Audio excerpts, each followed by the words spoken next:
Okay, well, welcome again. Hopefully you all see the agenda in front of you. I have written down all the attendees at this point since we do not have a recorder, but hope to take care of that this meeting. Is there anything specific that needs to be added to the agenda that anyone wants to bring up?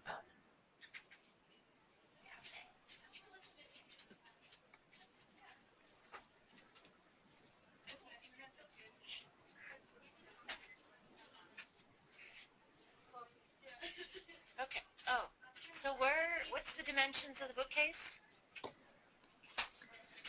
Okay, hearing none, let's go ahead and start in through things. The minutes from the October 3rd meeting, I will bring those up on the screen. So maybe 40? Hopefully you all had a chance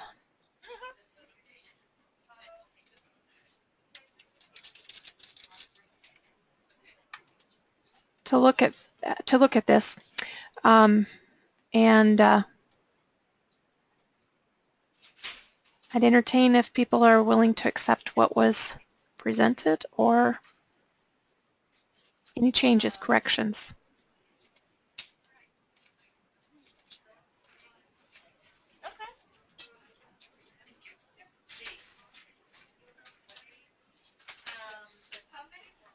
Anne, could I ask you to mute your mic if you're not going to be talking?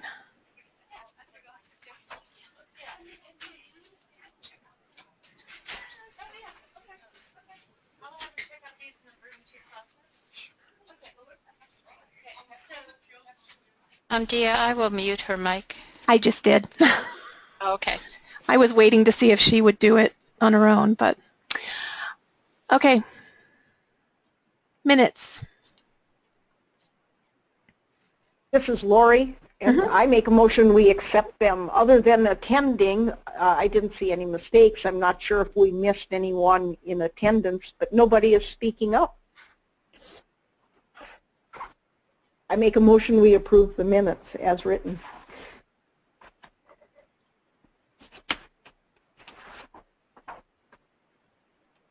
I second that. Thank you. Unless I hear something, I'm going to assume that everyone is in agreement.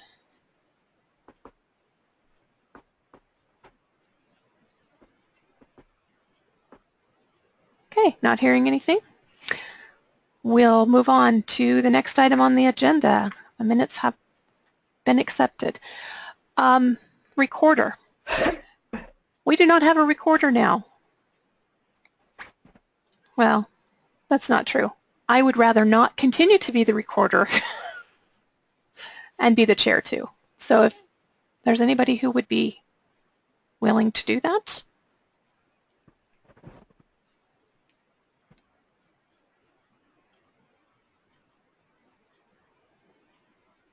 This is Lori, and I'll do it for the next couple of meetings, but I really wish somebody else would come forward so I can continue to work with the CAT mentors to prepare for training and on the cataloging book.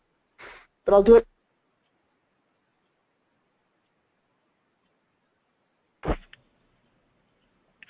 Laura, you've agreed to do it for the next couple of meetings. Is that what?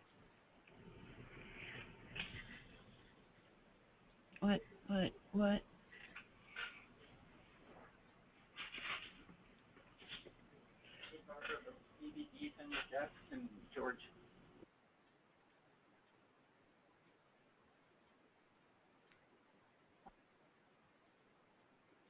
Okay, Lori has agreed to do it for the next couple, and we will revisit this once in a couple of meetings so that hopefully someone else will be willing to pick it up.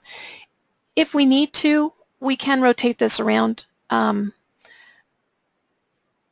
I don't want to rotate it every meeting necessarily if we don't have to, because I think some continuity sometimes is helpful. So,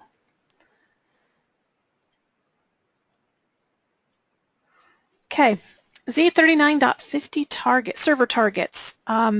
I don't know how many of you got a chance to read Brent's system updates from this weekend. But he has provided some information in there, and I'm going to kind of let Brent speak a little bit as to what he's found, and then we can talk about this a bit more. Okay, hi everybody. So sorry, I'm a little kind of bugged this weekend, so I hope my voice is okay. I'm putting a link in the chat for the specific discussion point on Saturday about the Z39. And I just brought it up updates. too. Oh, Dia's got them there too. And then, where is it? It's a little bit longer, but I asked the Evergreen community kind of for assistance on what was maybe going on with our with the special characters, and I'm putting the thread chain in the list as well. But basically what I've heard is that kind of what we suspected, that it's from people using mixed character sets. So maybe if you're using a Windows machine to put in the copyright symbol in the 264, that is a different character set than the one that is in Evergreen and is in the MARC record in general. And you can kind of go into the weeds a bit with the different types of character encodings as far as they relate to MARC, you know, MARC 8, US MARC, UTF-8, etc. But with those special characters, those are UTF-8, and those are also, excuse me, what the MARC records in Evergreen end up being. So kind of the end point of all that is that if you are putting in special characters, besides the Z39 issue, to use the Control-S kind of character map that pops up within Evergreen. And if you are missing some characters in there that you don't see, please let me know, and I can get those in. Otherwise, just kind of, I think, and this isn't on our side either, it's those records that we're pulling in from Z39 are mixed already. So it's bad records on their end as well.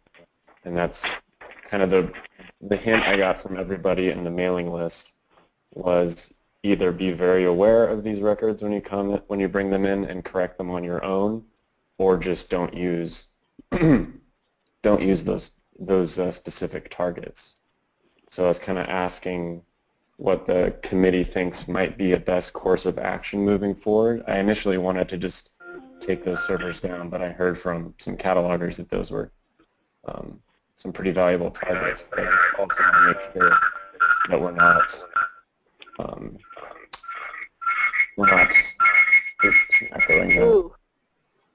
we're not bringing in bad records. And I included some kind of examples of where that can crop up outside of the 264s. And there aren't a whole lot of examples. Well, relatively speaking, I mean, there's a couple hundred that can be cleaned up, but they are due to Windows characters making it in. And so sorry, I'll kind of stop talking, just ask for people's opinions if they had any on this.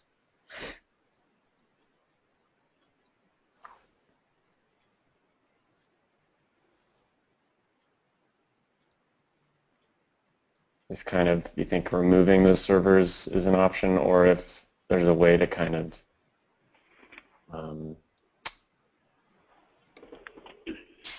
Brent, this is Beth. Yeah. Given that you were going to add additional servers, I'm wondering if just as a trial basis we could add those new servers, disable the ones that are causing us problems, and see if we go backwards as far as the availability of records. Yeah, and those new servers should be available right now. They are. Okay. Yeah. So I'm thinking that we may have just as much coverage with these new servers. Yes and no. And I also, yeah. Okay. I did do some testing last week. This is Dia. And though I didn't do a lot of records, I mean, I didn't add a lot of records to the system, I did find that there were a couple that tended to have more of our audio and video things. So there's kind of this dichotomy.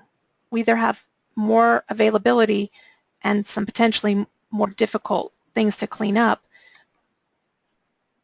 or we need to be really much more aware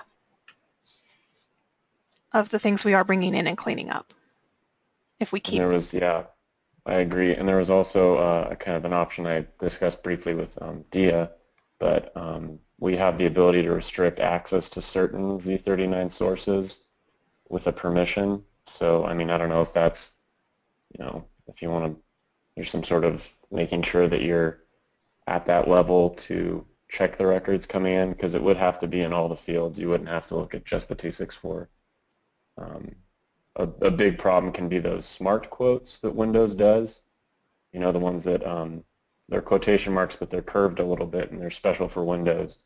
So, like if you have quotes in your summary fields, those can get mixed up pretty badly. But yeah, that was another option.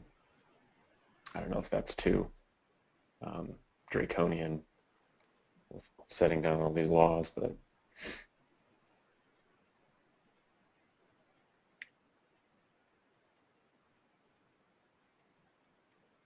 I mean, I don't know.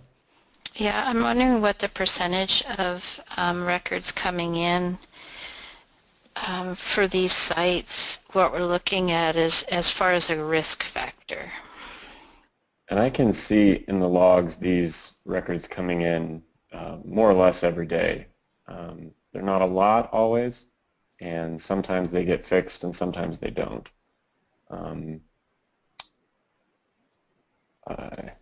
Yeah. I mean, there are a couple sites that maybe are a little better at correcting these records than others, and maybe it can kind of be some targeted kind of training about that. I don't want to like name or shame anyone, but you know, maybe just making sure that everyone's at the same level of awareness. I thought that's what we were supposed to be doing. This is Catherine in Pendleton, was taking a really good look at those when we brought them in. We're kind of responsible for them. And knowing now that the different symbol sources causes a problem, I'd like to see us take that on rather than dump a couple. Like Dia was saying, the two of the ones that you'd suggested removing is where we find an awful lot of our videos. Yeah. I agree with Catherine. The two of them you were wanting to lose, we use a lot. Yeah, and I agree. I don't want to take these away, obviously. I just want to make sure that we're just aware of what those characters are. And I can keep tabs on who's bringing them in and not changing them if that's something that might be worthwhile.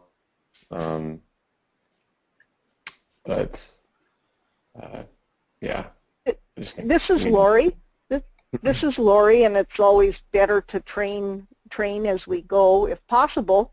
How much time does it take, Brent, for you to say weekly kind of look for those records? You see the records with the false symbols, with the problem symbols. Is that hard to run a report? And then somebody on the mentor group should take it on to help train, I think.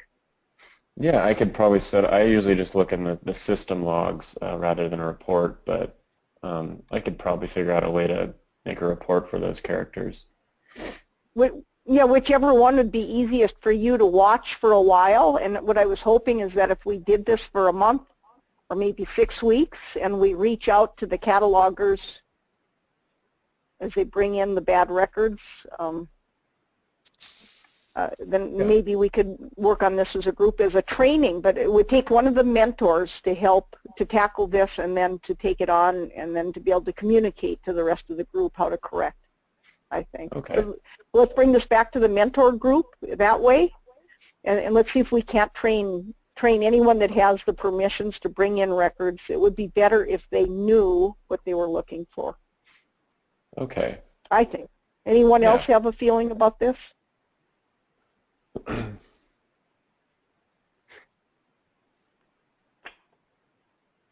think that's a good idea. Now we just have to find one of the mentors who will take that on. But we'll work on that at our next mentor meeting. I do want to just make one clarification to an email that I sent out that talked about putting the correct copyright symbol in the 264 field when it's incorrect. I've seen several people that apparently are using the P with the circle as opposed to the copyright symbol. And I know that it's incorrect to use it on a book because that is actually specific to sound recordings and video recordings. So please be watching for that if you accidentally have been choosing the wrong one or were misunderstanding the communication that I sent out. Generally, a book, if there's one of those special symbols in a 264 that you need to correct, it should be a C, copyright C, the C in a circle.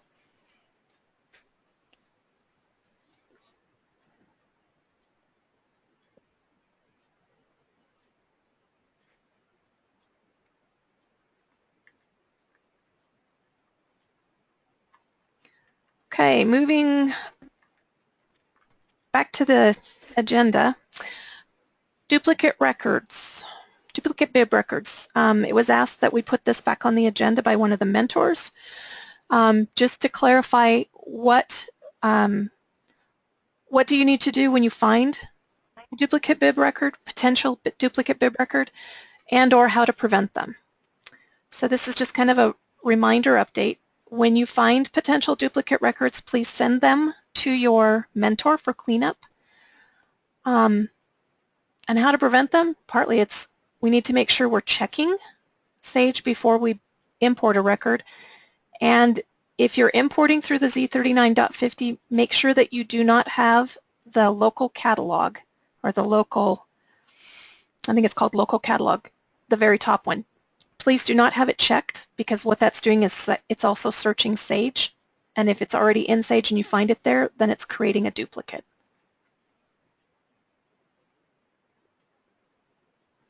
And I would just like to add, Dia, that what I suspect, this is Lori, and I've agreed to monitor the duplicate record lists that I will get from Beth. And I'm trying to figure out why they happen. And the most obvious thing that I do see is that, first of all, maybe people are not searching in multiple formats. If you do an ISBN search and you don't find your record on Sage, before you import a new bib, please do a keyword search, title, author. Do 2 or 3 searches. That's what I think is happening. And I think sometimes catalogers don't realize that they have scoped down just to their library again. They're searching. They had been searching in Sage, and then maybe they restricted it to their own library or a single other library. Then they do the search. They don't find the record, so they bring a new one in. And so make sure when you're looking for Sage records, make sure you're always out on Sage total, because that's the only thing I can see. I don't know how these happen. Had about 12 from the month before, and they were true duplicates, and some were formed within a week of each other, some within a few days, but they were true duplicates. And I think what happens is people are searching without being out on Sage at large. So please be careful. And I'll keep watching them for a few months.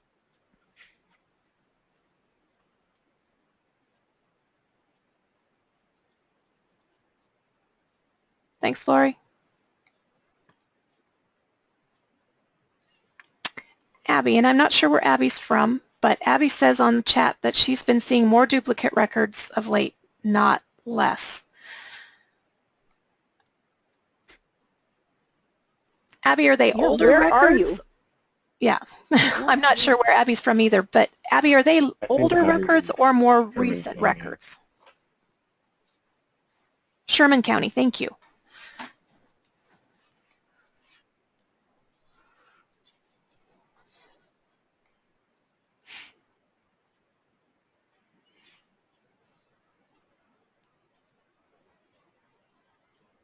A mix of both.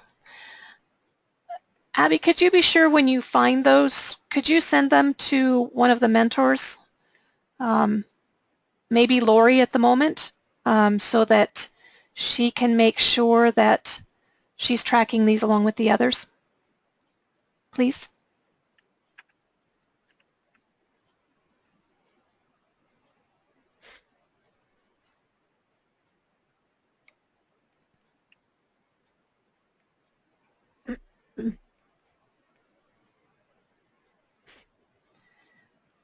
I have noticed several folks have said they would like to know if they're bringing in bad records, so we will be following on that. So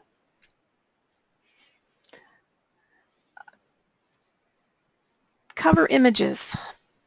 The question has been raised as to how do we bring cover images into records that don't show one. And Beth, I'm going to ask this question to you. Okay, and Brent can chime in. I know Brent did a blog. This was part of his system update a little while back.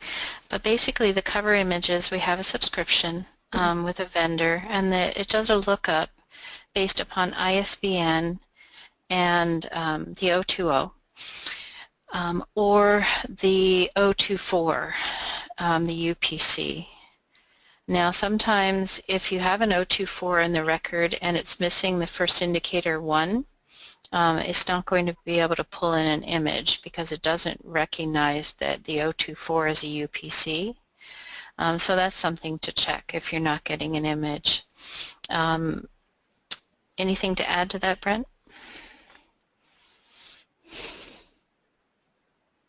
Yeah, that it's basically looking at those two fields, the 024 and the 020, and something to be aware of is that it's only in the 020 it's only looking at the subfield A, and that can be an issue for records that have multiple 020 subfield A's. You know, I've seen a couple come in that have, you know, upwards of 5 ISBNs in there that are active. So I'm not exactly sure which one it's picking. It seems like on the Evergreen list they're kind of thinking it happens at the first one, but there's no real telling. So kind of just at least be sure of the 020 you want to be searched first, to have that as your first entry in the 020A. And same for the 024. And also if you're doing something like a bib that's for a kit or something that otherwise cannot have an image ascertained through those two identifiers, you can let me know, or Beth, and we can upload a custom book jacket image for that bib. I've done that for Hood River for some of their book kits, and it's another option we have. Not best to do in big for a whole large swath of bibs, but it can, if you've got local stuff that you'd like an image, we can do that too. Brent, this is Lori, and do you think that's what I have suspected? I don't recall if I've been able to get an image by correcting, but sometimes people leave on accessory information in the 020 without subfield delimiters. So for instance, the ISBN with the price following without the proper delimiters, would that block the image maybe? It would definitely be an option I would look at. I mean, the best thing to do to make sure that your 020s are getting checked is that A is strictly the digits, the 13 or 10 digits without. Okay. But yeah.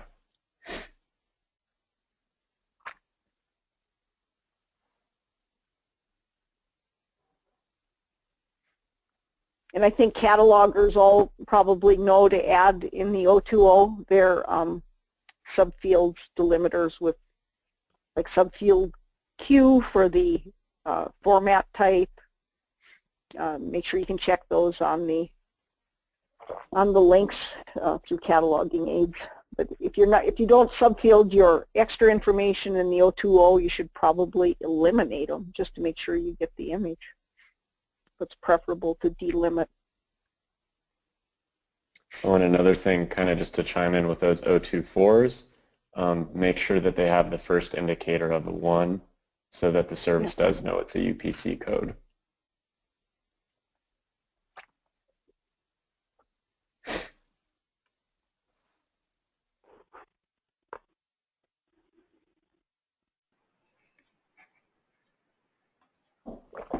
Thanks, Beth and Brent, for that information. Hopefully this will help catalogers be able to get images in where they've not been able to find.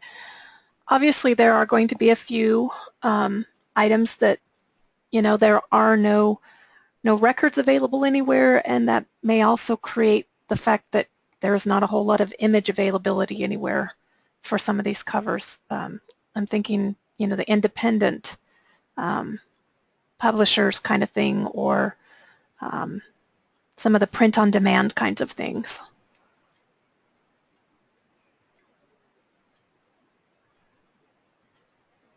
Yeah, even the bestseller lists we use on the sagelib.org, the New York Times ones, those are using Amazon's image service, and they sometimes don't even have images.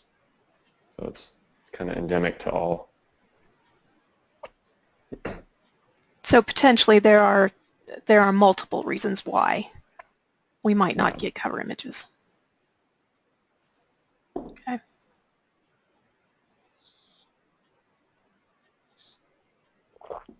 Okay, series authority updates. This is kind of a follow-up from our last cataloging committee meeting. We were kind of waiting on updating some of our authority records until we got into this latest version for some reasons that are background, and I won't go into all the detail.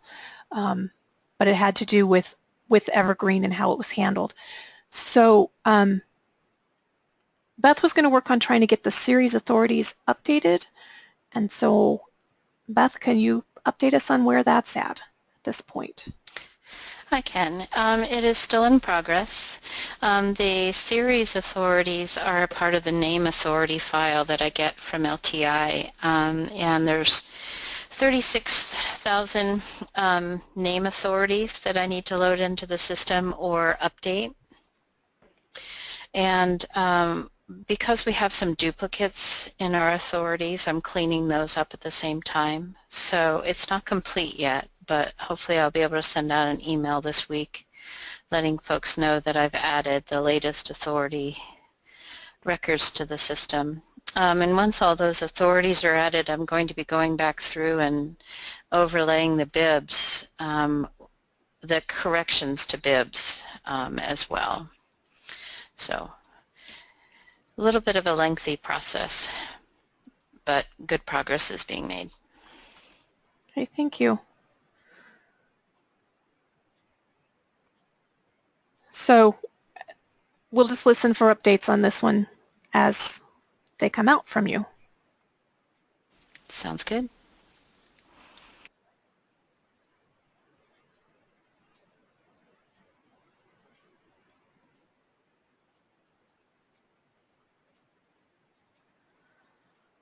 Okay. Oh, just kind of a reminder. Yes. Sorry, January 15th is when the Evergreen upgrade will happen. So that's when that's happening, if people haven't seen that. Thank you for the reminder. And there will be some changes to things in that for cataloging. Is that not correct, Brent? Yeah, let me think. And as far as like the record displays are concerned? Well, anything that the catalogers should be aware of? That they will run across or anything? Not right now, but I'll definitely be starting on some kind of what to expect. Okay. Type documents for 211.1. That would be great. Thank you.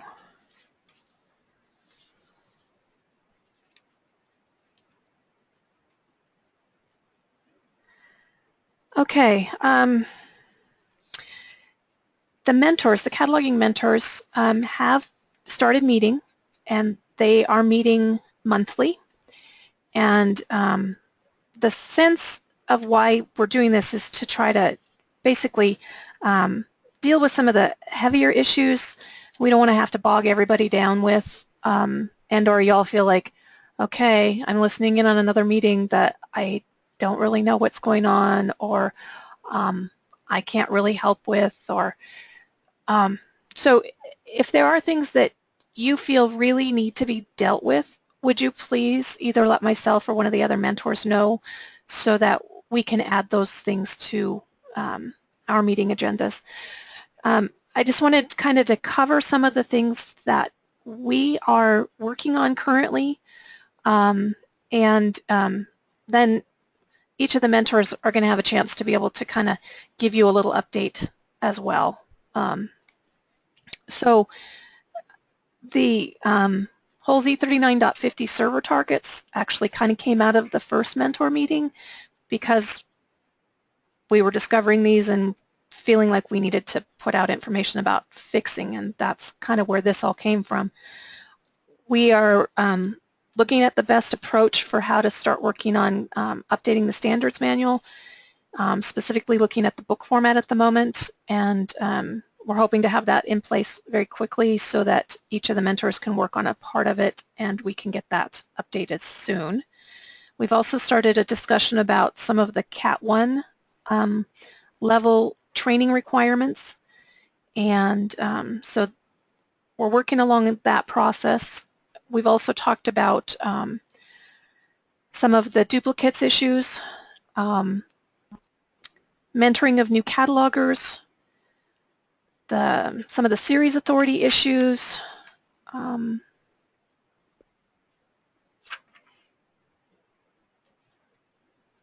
so just to kind of give you an idea of some of the things that we've been talking about on the backside of the cataloging committee meetings. So I open the floor to the other mentors if there's something you'd like to chime in specific about what we've been talking about. And then after that, if anybody has any questions for the mentors.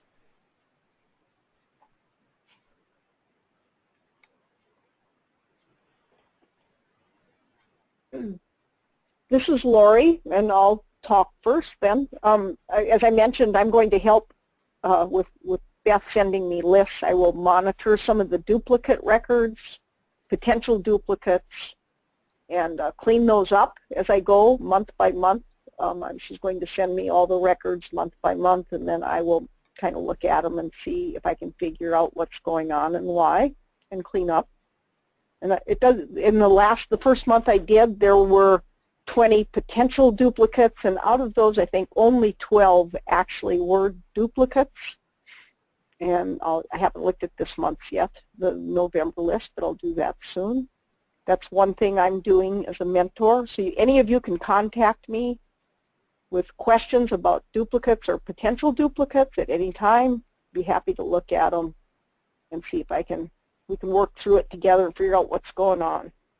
The other thing I'm doing is I'm going to present a draft outline to the mentors for how we will go about training those of you that wish to move on to Cat 1, what tools we'll use, and how we will mentor, train, and monitor.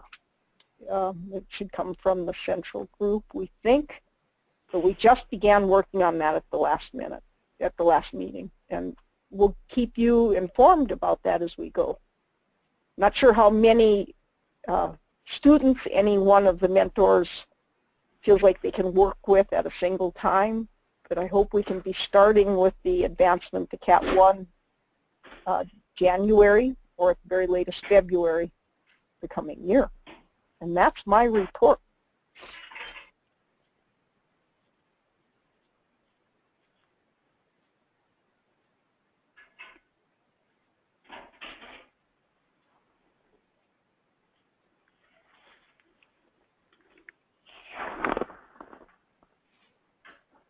I'm not sure that we have any other mentors besides Carmen and Anne. I'm here. Did you have anything you wanted to? No, I didn't at the moment. Okay. And Anne, I have you muted. I'm going to unmute you in case you want to speak.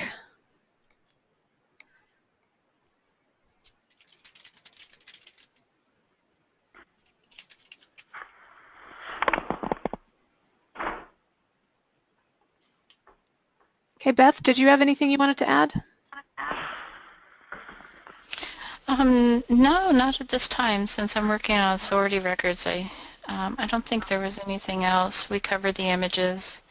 So I think I gave all my updates earlier. Okay.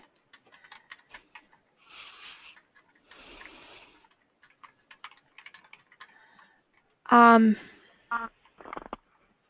getting a feedback too, so just so you know. The only thing that I wanted to mention is that I had volunteered to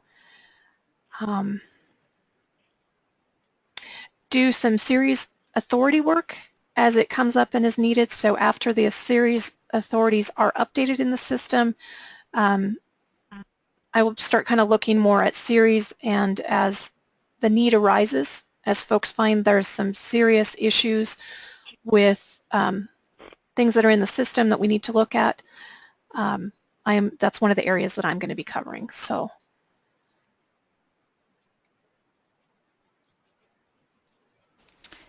thanks, Tia. So at this point, I want to open up the floor to anybody who has any questions related to any of these things.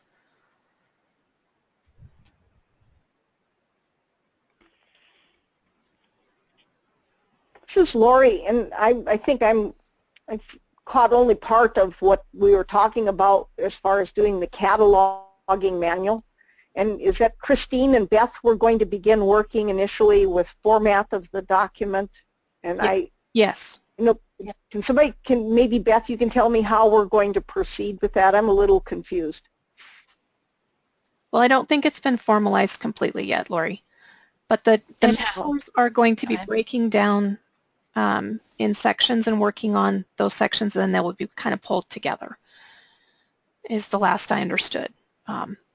So that's kind of the process that's going to occur for at least the first format we work on. And I believe there's more coming on that, Lori. So. Okay.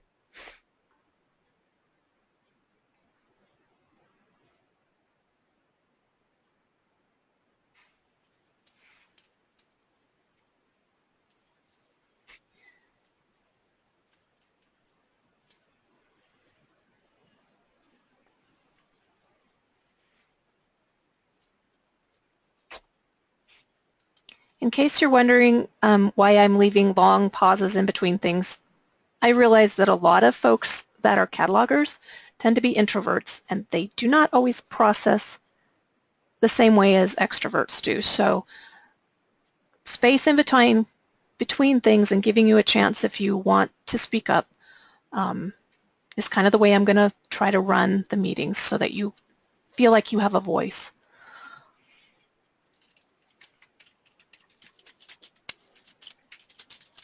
I did want to mention too that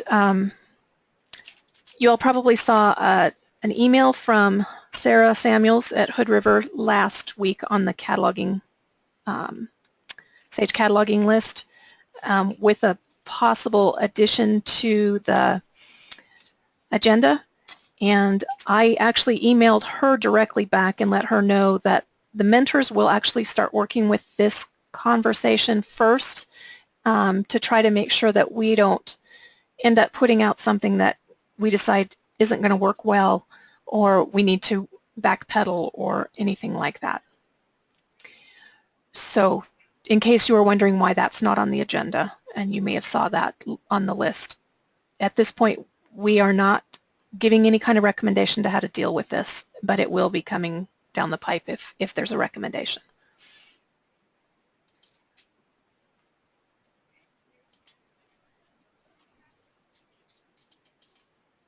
I had a question on some records have both a 260 and a 264 field, and the 260 shows up in the OPAC view. Do we keep both, or can we delete the 260 so that the 264 shows up in the OPAC? Actually, I don't think it's a matter of the 264 showing up because there's a 260. That's probably something that we need to follow through a little bit further on. However, part of the 264 thing is it's a new field, and I'm not sure how Evergreen is actually handling that yet in terms of how it shows. I have noticed that oftentimes they don't show very well, and so it may be something we want to follow through with the next version when we move to 2.11 before we really dig into making any major decisions. That's kind of my feeling at this point. If there's others that have input, please feel free to share.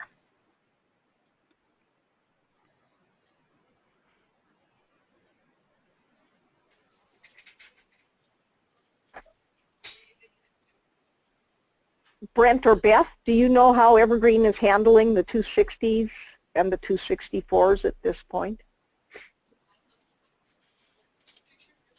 Hey, Lori.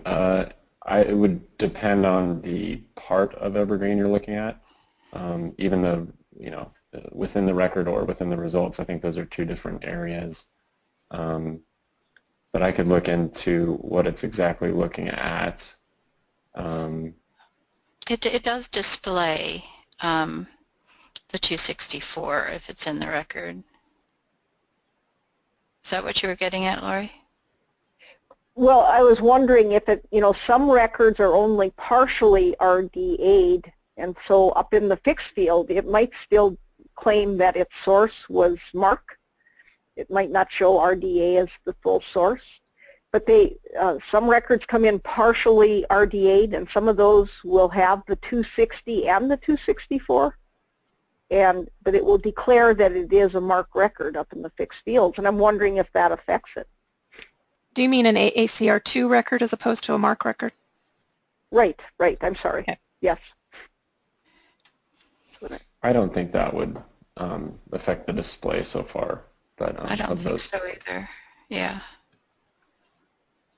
So you would recommend leaving both in for the time being when a record comes in that way?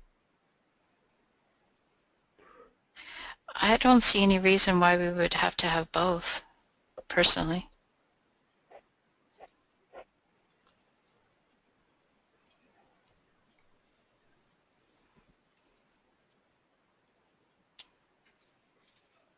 Yeah, I'd recommend we put this on the mentors list for the next meeting, and we should look at this. Okay, will do. And thank you, Tracy, for a specific example. We'll make note of that one too and add it to the agenda for the mentors meeting.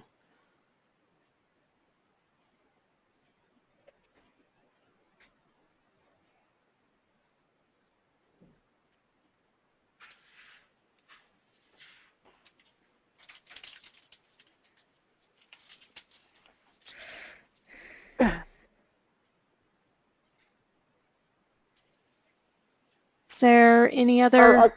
Oh, go ahead, Lori. I was just wondering if other catalogers out there, have you been running into any particular problems, any things that you're wanting, just like Tracy did? Is there anything else that you want the mentors either to answer, or that things that you feel are confusing or you don't have clear guidance on? We probably don't either, but we should probably tackle them if you can think of what the issues are.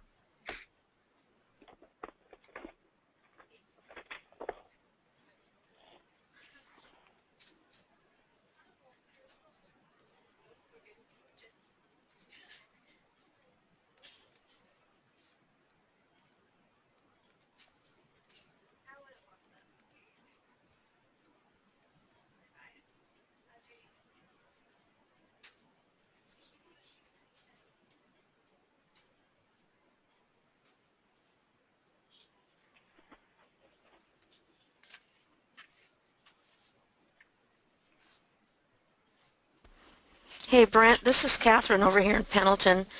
Can you tell me if there's been any more progress on keeping the ISBN from bouncing around when you do a Z39 search? I'm asking because I use a terminal that's for circulation and cataloging, and then I also share it with people. So I log in and out of it, sometimes hourly, and then I have to go in and set it up each time if I want the ISBN to stay put. Is that just like a minor issue for other folks, or will it someday stay put?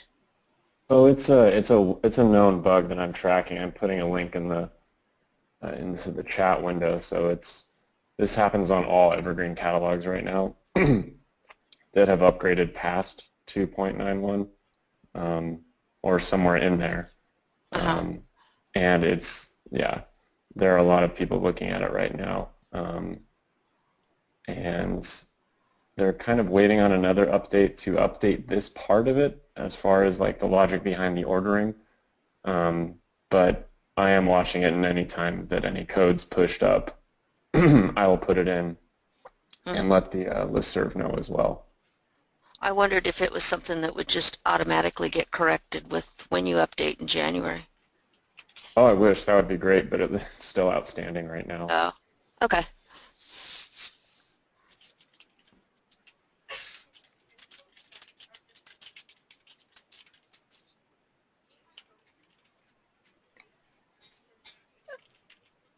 On the chat, I see that Barb has put up a note.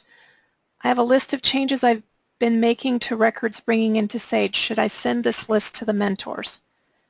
I'm not quite sure what you're referencing, Barb, but if you would like to send it to the mentors, you can send it to me, and if it's something we need to look at, definitely we'll look into it.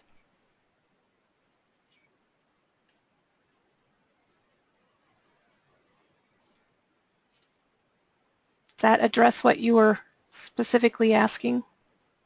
Or am I remiss in reading what you're saying?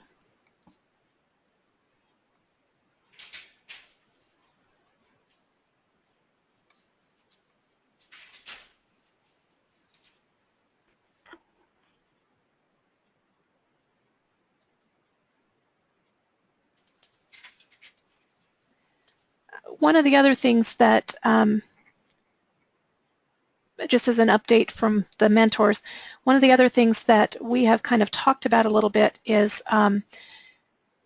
finding a way to keep track of the types of things that we've put out there in terms of decisions and that kind of thing.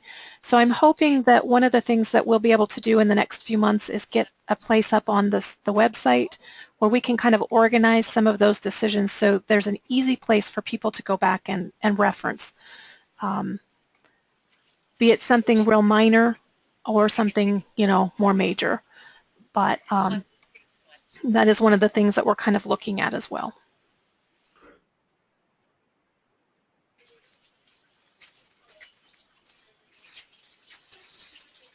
I think that would be really helpful if we could get just kind of a chronological list of things that are changing or discussions that have happened related to cataloging.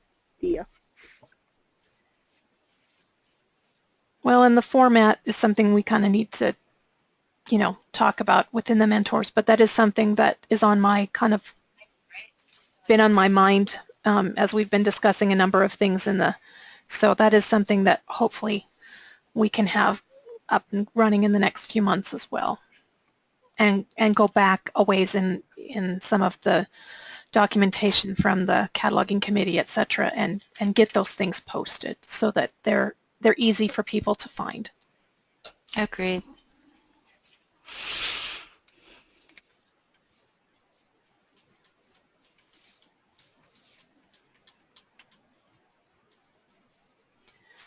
Just an afterthought as a result of our last mentor meeting when we were discussing our ongoing work with cleaning up or unifying our series statements on SAGE. Dia, you did recommend that we remind everyone to please check Library of Congress to see if there happens to be an authorized series statement at Library of Congress. Once we get our authorities on again, it'll help us within our system, but meanwhile you can check Library of Congress. Even though they quit doing authority work, some of those series do have authorized titles. Even some of the Then newer from there ones.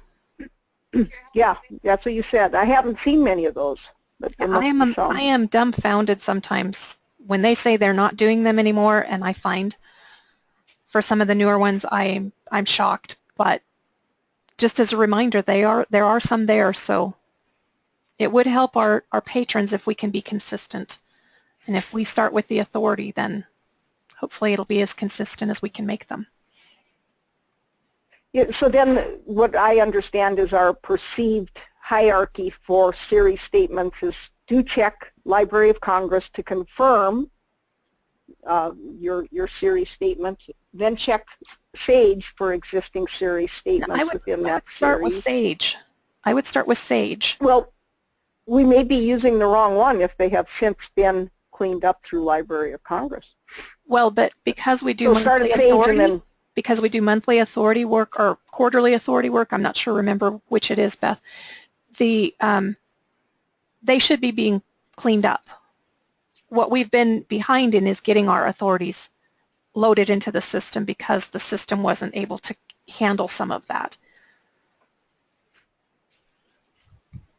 Right, once this work is actually going, it'll work better within SAGE, but meanwhile you should look at Library of Congress, correct? Right, but if there is an authority record in SAGE, it should be, because we've not been creating authority records.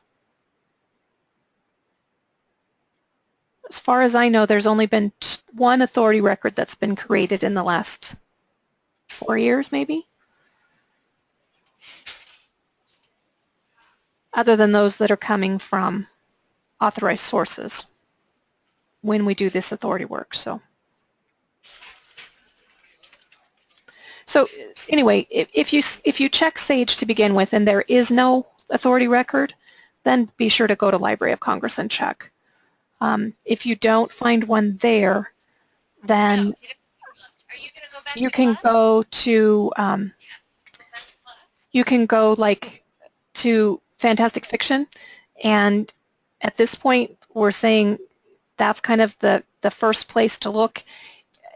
Go with whatever form they use there if there is not a series authority available at this point. And then as we get going down the road, we'll look at, you know, if we need to create a series authority for any particular series.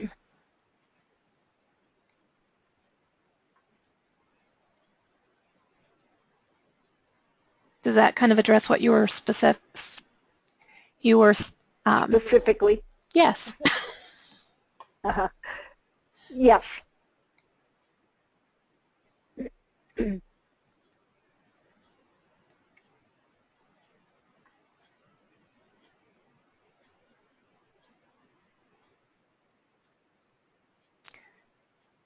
Well, if there is no other questions or comments, I just want to remind everybody that our next cataloging committee meeting would be February 6th, 2017. It's hard to say that all of a sudden. At 11 o'clock via the GoToMeeting software. That is the first Monday in the even months.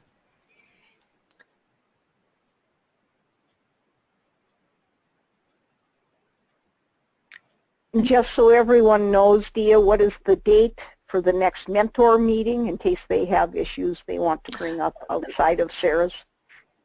Good question. The mentors are currently meeting on the first Thursdays of the month.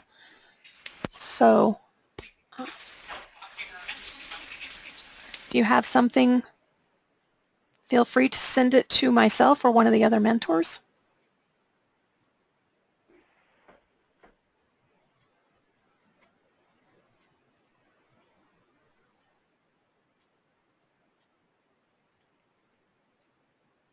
And if there are no objections, I would say we adjourn this meeting.